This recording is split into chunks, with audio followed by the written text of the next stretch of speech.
पुण्याकडे निघालेली बस मध्यरात्री महामार्गावर अचानक बंद पडते. प्रवासी रात्रभर रस्त्यावर अडकून पडतात आणि मदतीकरिता तब्बल अनेक तास वाट पाहावी लागते. नेमकं काय घडलं? बसमध्ये सुरुवातीपासूनच बिघाड होता का? आणि प्रवाशांच्या सुरक्षिततेबाबत ट्रॅव्हल्स कंपनीने निष्काळजीपणा केला का? जाणून घेऊया याबाबत. नागपूरहून पुण्याकडे जाणारी पर्पल ट्रॅव्हल्सची MH14 LB 2445 क्रमांकाची खासगी बस नियोजित वेळेनुसार निघाली. मात्र अमरावतीनंतर बसमध्ये तांत्रिक बिघाड सुरू झाल्याचा आरोप प्रवाशांनी केला आहे. प्रवाशांच्या म्हणण्यानुसार बस वारंवार बंद पडत होती. चालकाने अनेकदा बस सुरू करण्याचा प्रयत्न केला, मात्र काही अंतर गेल्यानंतर पुन्हा ती बंद पडत होती. अखेर रात्री साधारण 1 वाजताच्या सुमारास समृद्धी महामार्गावर बस पूर्णपणे बंद पडली. त्यामुळे सर्व प्रवाशांना महामार्गावरच अडकून राहावे लागलेत. प्रवाशांचा आरोप आहे की अपघातांचा धोका असलेल्या समृद्धी महामार्गावर रात्रीच्या वेळी ट्रॅव्हल्स कंपनीकडनं कोणतीही तातडीची मदत पोहोचली नाही. दुसरी बसही वेळेत पाठवण्यात आली नाही. बस का बंद पडली याचे कारण चालकालाही स्पष्ट सांगता येत नसल्याचा दावा प्रवाशांनी केला आहे. त्यामुळे महिला, ज्येष्ठ नागरिक आणि लहान मुलांसह अनेकांना मोठा मानसिक आणि शारीरिक त्रास सहन करावा लागला. नागपूर ते पुणे या प्रवास करत असताना आम्ही काल दिनांक 31/7/2026 रोजी पर्पल ट्रॅव्हल्स याचं तिकीट बुक केलं होतं.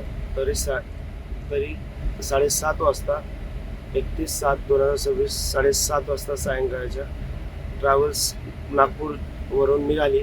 बट संध्याकाळी अराऊंड 12:30 वाजता, रात्री 1 वाजता गाडी खराब झाली आणि समृद्धी महामार्गाच्या बाजूने गाडी उभा करण्यात आली. तरी त्या सिच्युएशनमध्ये ड्रायव्हरने ना कोणती कंप्लेंट रेज केली, ना काही, ना पॅसेंजरला याची सूचना दिली. आणि त्यानंतर आम्ही याचा जाब विचारता ड्रायव्हरने आम्हाला कोणताही प्रतिसाद न देता सकाळी 1/8/2026 रोजी सकाळी पर्पल ट्रॅव्हल्सच्या कंपनीला आम्ही मेल केला, कंप्लेंट रेज केली. त्यानंतर कंपनीने आम्हाला दुसरी ट्रॅव्हल्स पाठवून दिली. ती पण इतकी अनसेफ ट्रॅव्हल्स असून सुद्धा आम्ही त्याच्याने प्रवास करत आहोत. आता वाजलेले अराऊंड रात्रीचे 7, 1/8/2026 रात्रीचे 8 वाजलेले आहेत, पण आणखीनही पुण्याला पोचलेलो नाही आहे. आमच्यासोबत प्रेग्नंट लेडीज आहेत, लहान लेकरं आहेत, लेडीज आहेत, वयस्कर माणसं आहेत. प्रवाशांनी संताप व्यक्त करत सांगितले आहे की महागडे तिकीट भरूनही अशी गैरसोय होत असेल तर खासगी ट्रॅव्हल्सने दिलेल्या सुविधांचा नेमका फायदा काय? या घटनेनंतर खासगी प्रवासी बसच्या देखभालीबाबत गंभीर प्रश्न उपस्थित होत आहेत. बस रस्त्यावर धावण्यास योग्य स्थितीत आहेत का?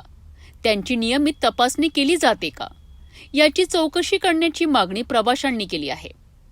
RTOने खासगी ट्रॅव्हल्स बसची नियमित तांत्रिक तपासणी करून प्रवाशांच्या सुरक्षिततेला प्राधान्य द्यावे अशी मागणीही करण्यात येत आहे.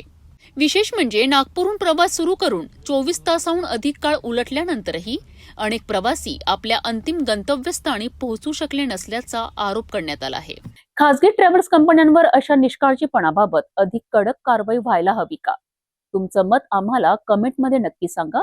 अशाच बातम्यांकरिता सिटी न्यूजला सबस्क्राईब करा, व्हिडिओला लाईक करा आणि शेअर करायला विसरू नका.